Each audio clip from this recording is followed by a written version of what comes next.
day, the birthday of the greatest politician of Africa.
Good morning, William. How are you doing?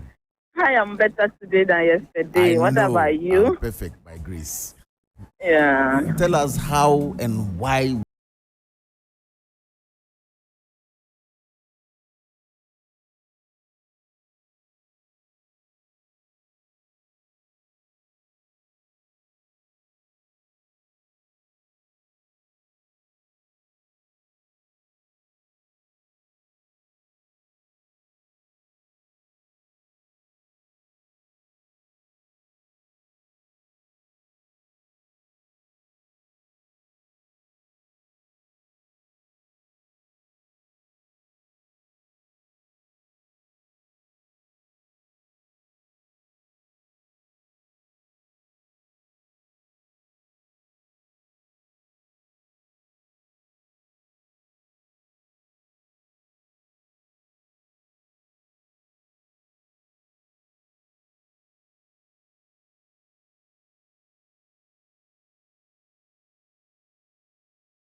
Net tax MDAs to be at the forefront of public discourse.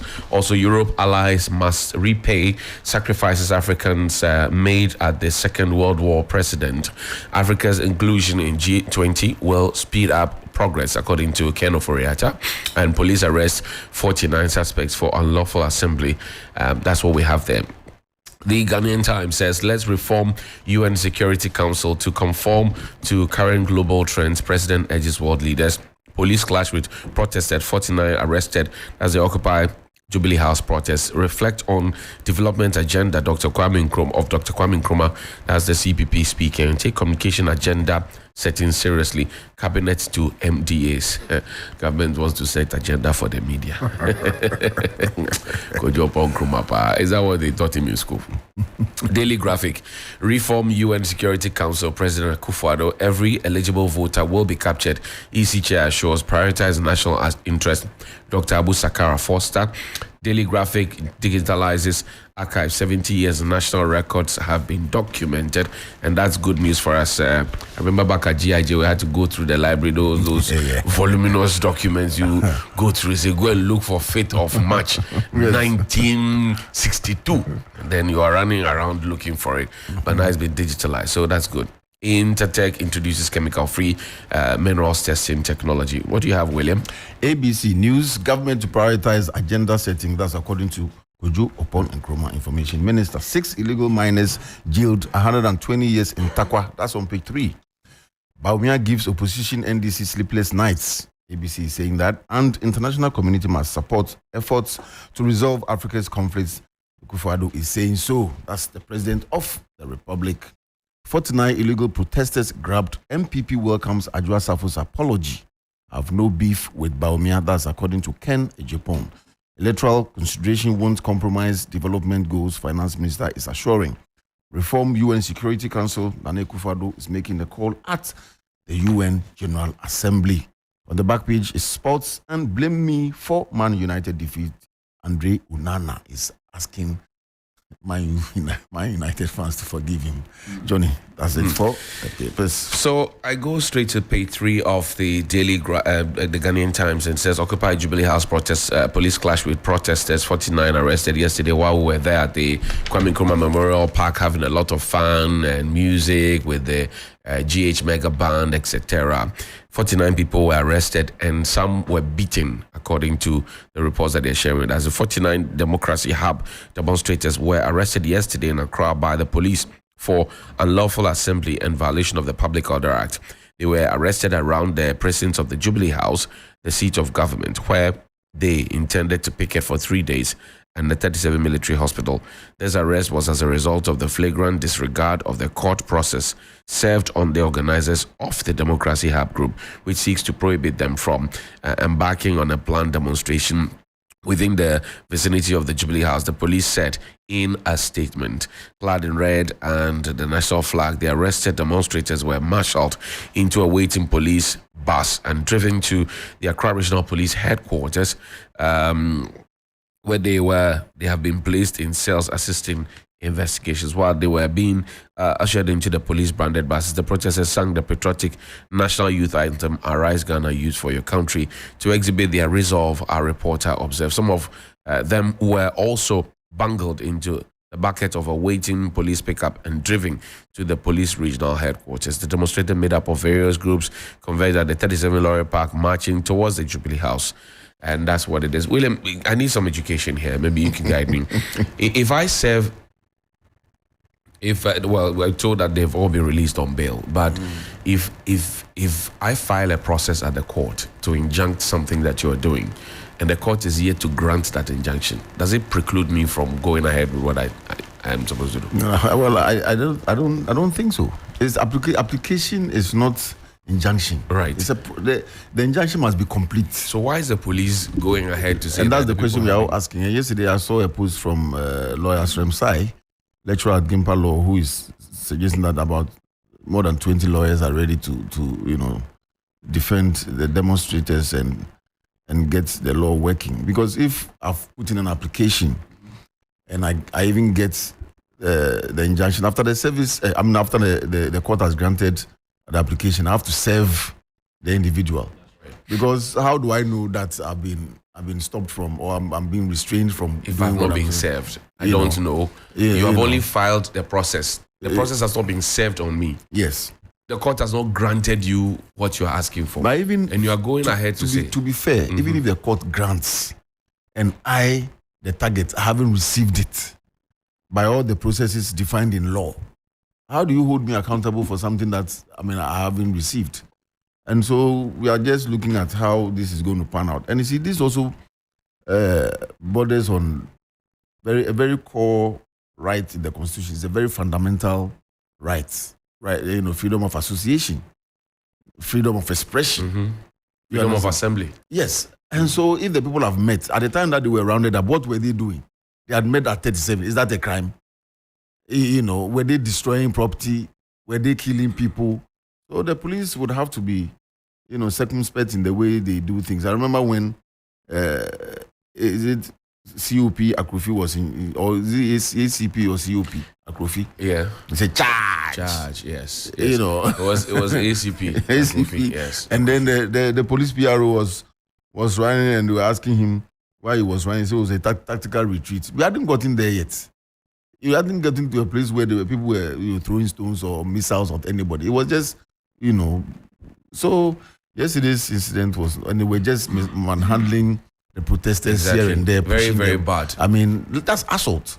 Because if you touch me without my permission and you have the intention to cause harm, you know, because the police shouldn't think, look, there are a number of instances where the police have been found guilty for some of these things, unlawful arrests, you know, false imprisonment and stuff like that. So these are things that they once they are wearing the uniform and they have the guns, we gave them the authority, so they should respect us first. That's why I always say that everything that we do as a people, we should put the citizens at the center. Right. Because even if you're a police officer and somebody is protesting, it's protesting for you. Because where you sit, you cannot protest. You cannot protest. No, where police. And you know the painful thing, they come on the back to tell you, Charlie, can be mine. Say something for us. All of them. You see, and yesterday in one of the videos, I heard them shouting order from above. Are we still in that system where we are talking about order from above in Ghana? Well, we are in that system. Oh, how? We are in the system. And you see, a senior citizen I spoke to yesterday said he is surprised that the president is sitting down for all of this to happen. He said for the he president. said he is surprised because The man has checked out. he said he said they demonstrated with him. He's a serial demonstrator. That's how we called him.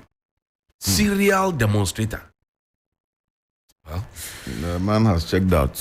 He's not commenting on anything. The only thing that he's asking for is reparation for us to get some money and deal with it. I don't know how. That's the call that he's been making. I mean, things that are happening in the country, he's not talking about anything. oh, Charlie. It's very disappointing because I always say that, look, as a young journalist, I didn't sit in the crowd to listen to him. I sat in front of him like the way I'm sitting in front of you. Right. Kwame Ejepo on his side in Cape Coast. When he came and was asking for his party to give him the nod to lead. This was 1998-99. It is clear, I was there. And I had so much hope the way he was. And I read about him in the law books, you know, defending. And so when things like this come in, he doesn't defend the people that he's supposed to defend as a president. It's very sad. Because Kumi Preku, who didn't see what happened? We're here, people died, somebody died. You know, the election that we had, 8 people died. Up to now, we haven't heard the president say a word. The point is that what were the Democracy Hub guys asking for? They are telling you are mismanaging the good economy. governance. Finish. That's what you promised us. Finish. And so come out and say something. Because the youth are very... Look, John, if you go to Moving Peak in the mornings, I drive there every day, dropping my kids. The number of youth, young people in the yard wanting to wanting escape. to escape. They want to escape. And if you go on social media, everybody is talking about leaving. Yesterday, And you are happy that the young people of the future of this country want to leave the country. let me shock you. Yesterday at the Afro Connect event, I had opportunity to take lots of photos with, most of the patrons, their children, and I can tell you, half of the young people who took photos with me, they were asking me if I don't have any connection. Masa. Right? If I don't have any connection for them to check out of the country. Yesterday, they came there looking for maybe me, Giovanni, Miriam, whoever it is. They came there looking for, and at least I can say me. They ask me, you take a home, say, John, how are you? I want to take a photo and say, oh, Charlie, boss, you don't get any connection where I go fit take. I won't look sharp. You see? They want to run away. They want to run away. The country, this country was so safe and it was so admirable that people at Nana Akufo-Addo in their prime as young people wanted to stay here. Even though they had opportunity to live, they wanted to be here. So what has changed? What has changed is the man. He has changed. I mean, the young people of this country are not happy at all, and you will not allow them to speak. You will not allow them to protest. That's their fundamental human rights. That is it. I mean, and the police. Look at what's even happening in the police service, where they are also having issues. They are in court with the IGP. 89 and 40. If you calculate, my math is right. 129 of you are not happy. You are protesting for you are crying. And you are coming to beat us. Order from above. Which above? They actually beat us. Oh, they actually beat I'm us. just hoping that the lawyers that have come up to defend these demonstrators push the matter to where it has to go, and then we get a resolution to this, because you cannot just trample on our human rights in the name of seeking. It's not even permission from the police. You know what? It's not. You're not supposed to get permission from the police. You're just supposed to inform you, and you have been duly informed. And then you went to court to do what? To stop us from why? Why? We're here when Occupy Ghana, occupy the Flagstaff House, and those who led that charge, George Andan, lawyer Godado, all of them. George Andan became deputy minister. My own senior. What do you call the NCC boss, Kathleen Ade, all of them. Have you all of them when the party came into power? They've been given jobs. Yes. And you know what? And now it is my turn to demonstrate. They say you allow me to the striking significance. When they were demonstrating Occupy Flagstaff House, they were given an opportunity to enter the Jubilee House. Look, this cannot happen. This cannot happen because we've seen it before. It's not like they are going to do a novel act that the police is not sure and don't know how to handle. It has happened. Occupy Ghana, occupy the Flagstaff House. The police told the people that they do not have enough men to be able to. But yesterday they got enough men to go and round them up. Yes. Rounding up and guiding, which one is more difficult? You understand what I'm saying? Rounding the people up, holding them physically and pushing them around. And you just walking. They have become a laughing stock. Walking by them quietly and directly. Which one is more difficult? Like a shepherd. And how many do yesterday we saw all the cars in the corners, everywhere. What men don't they have? Why? No. Graphic has digitalized archives. 70 years National Records documented. This is good news. This is something that started long ago, and I'm happy to see it. Mr. Afo, congratulations to something him. that happened long ago, very long. It started a long time ago. Yes. The process, because of course people, like he said yesterday, people were coming into the library to come and ask for information, and sometimes they have to go and dig dusty files and stuff like that. And we're in a digital age. We have some people come with proposals even in the past. Right. To do the same thing. Yes. I remember. So it's a good thing. And Graphic has a lot of data. Yeah. A lot of from 1950 to date. You can imagine. I mean, as I said earlier, if you are a journalist trained from GIJ, it's one of the things that they will send you to go through. And some of us were lucky and happy to have worked there for 17 straight years. So you had the benefit of that. But you would be pushed through the thing. Yes. Tim Kashiga will come and say, go and find me Daily Graphic, 15th of August, 1960 something. Then you are running around because it's an assignment. Yes. So I mean, people like Mr. Bwedwa Ebuafo, Mr. Betsam, CS Boabing, Breda Takwesin, ABF Husseini, Baba. These were people, Kofi Akodo, Kojo Yanka himself. These are people who were lucky to have met. Ransford Tete, Kufuor Tete. They were there. I mean, their numbers. Now Mr. Yate, right? Theo Yate, my senior, is now the editor, and I congratulate them on such a great feat. We have to go. Great. Almost deaf. So I'll see you around there. Yes, Mr. Hughes. But it's a dangerous thing to demonstrate. And as Richie Nama said,